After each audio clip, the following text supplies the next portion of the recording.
actually gets fibroids, who might be suffering from them, and also curious if age actually plays a factor.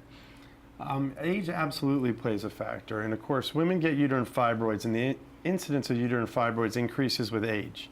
20% of women in their 20s get uterine fibroids, and that incidence increases to approximately 40% of women in their 40s. There's some genetic predisposition, even though we haven't localized the exact gene, and hence there are familial tendencies. African American women are much higher risk, but the exact cause of uterine fibroids right now is unknown. Okay, unknown. Now, I'm also curious, why does it seem that fibroid occurrence and symptoms seem to get worse as women approach menopause? Well, hormones generally decrease in the perimenopausal period, but in an abnormal fashion. The perimenopausal estrogen levels can be quite different, and there is what's called a perimenopausal estrogen surge in some women, and that could actually cause the symptoms to get worse before they get better. Okay.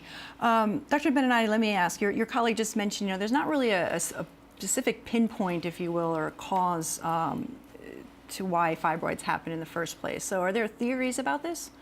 Well, we know, as we mentioned, that there are genetic predispositions. People have looked into multiple other issues, including diet, other genetic factors, but there's no real evidence that we can localize to any one specific factor. And we also know that the symptoms that women get may vary, even though their fibroids may be similar to someone else's. So out there in the audience, you may say, well, I've been told I have fibroids and I don't have symptoms, and somebody else may have similar type fibroids and have a lot worse symptoms. And just little changes in the location in the uterus can cause those changes in symptoms.